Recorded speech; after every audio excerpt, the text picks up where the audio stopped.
Hi everybody, this is Wayne here. I'm going to tell you a little bit about my first day on the job.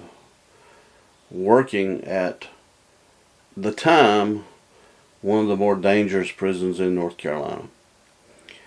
I worked for North Carolina Department of Corrections, started at Central Prison.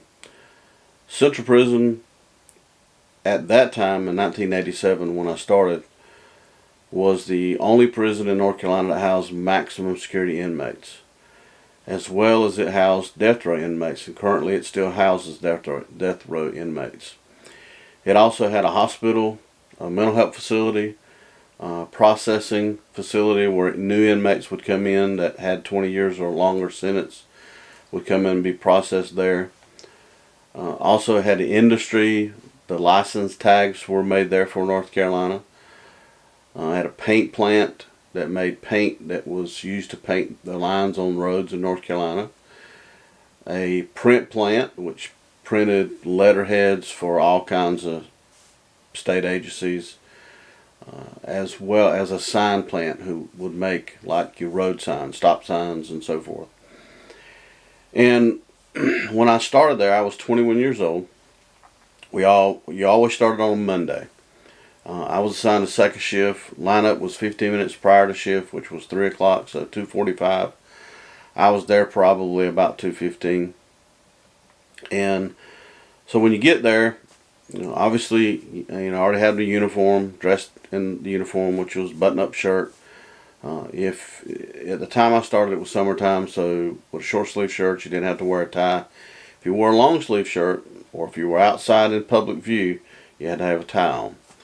And then also, along with having a tie on, if you were outside or in public view, out in public like transport inmate, you had to have a hat on. This is the hat, as I refer to it, as the bus driver hat. And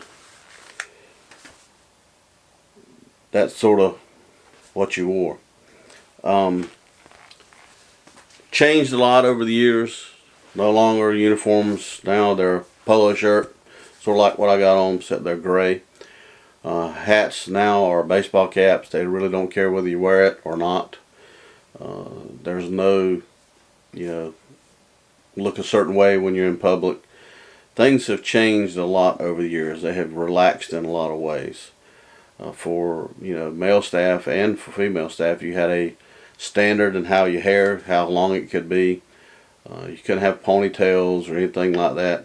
Now I've seen guys out in public that work with the prison with ponytails and haircuts that definitely would not have been allowed in my day. So things have really changed. But as I showed up, they have lineup. You get in there and they call your name out. You answer, and then they tell you where you're going to be assigned to. I was fortunate that I did know a few people there. And one gentleman I knew that I grew up with his son, actually. Him and my dad sort of knew each other. And so when they called out my name, everybody started dispersing to go to their assigned locations. He said, "Wayne, come on, go with me." And so, okay, along I went. Didn't know where I was going, but hey, I'm going to follow you because I don't know what I'm doing. And so I follow him. He assigns me to another guy. I actually started that day, but he was not brand new. He had already been there, worked for a while, a couple of years, and he had left to drive trucks, decided that was not for him, and decided to come back to work. And so I was sort of assigned to him. A part of our job, we worked on first patrol in the general population was referred to as the maximum security building. And part of that job was to escort the inmates that came in on the bus for transfer or transferred in to the hospital, because anytime an inmate transferred from one facility, they would have to see medical staff. They would have to check their medication. You do a little medical screening before they were housed. And so we went, got those guys, sort of followed along, took them where they needed to go to the hospital, had to stop by the kitchen, get them a tray of food, and then took them on up to the hospital. And so we went on back down to the housing area, just did various things, and as the night went on, till about 7 o'clock, which was lockup time. And about that time, I was in the sergeant's office there talking, and the phone rings, and it's another sergeant from another floor looking for me. And come to find out, I was not supposed to be where I was at. I was supposed to be somewhere else. And I guess he finally started missing me. So I had been missing for 4 hours, and the person who was supposed to be supervising me didn't even know it. I could have been locked up in a closet somewhere, and he wouldn't even known. And so, got me in the right place. And so for the majority of the rest of the night, I was assigned to a cell block control booth for general population inmates. And for the most part, what you would do is when the inmates would come in and out of cell block, you would let them in and out, open their doors, and they were slide type doors, and let them in. You didn't really know who everybody. There was no pictures for it. You just took them at their word who they were, and the only thing was that I was told, if you're not sure, tell them to give you their inmate number, and so they would give you their inmate number, and that was how you identify them.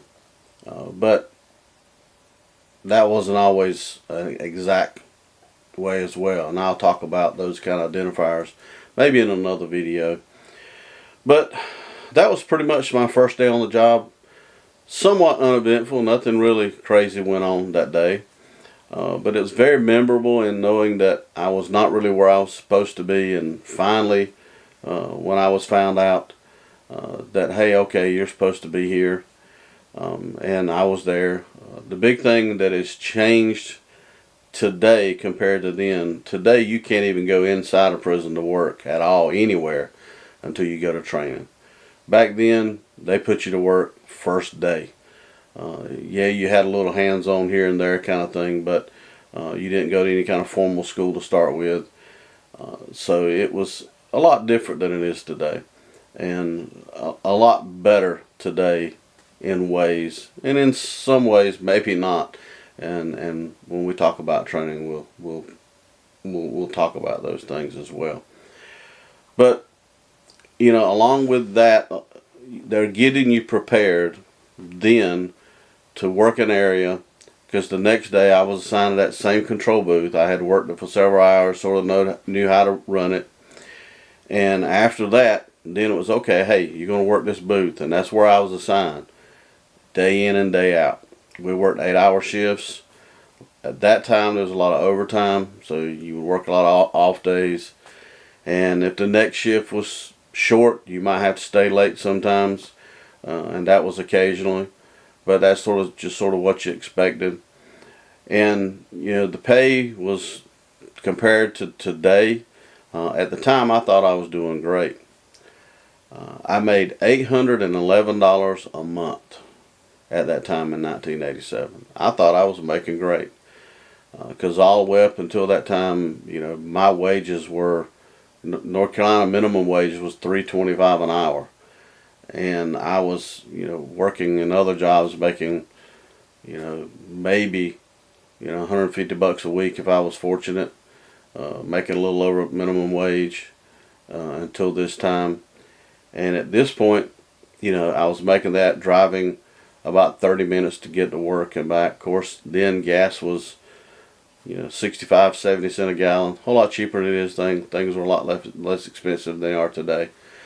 But it was a very interesting experience for my first day, and I kept it up. I didn't deter me.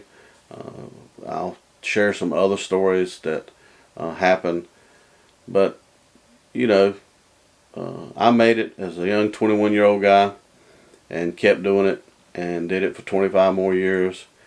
And if it's something that you want to do, I'm sure your experience will be a lot of difference. You can do it. So if you like this video, like, subscribe to the channel so that you can get notified, hit that notification bell. And if you've got experiences, maybe you work in corrections, and post comments below about your experiences in corrections and maybe what it was like on your first day of the job. And so until next time, have a great day.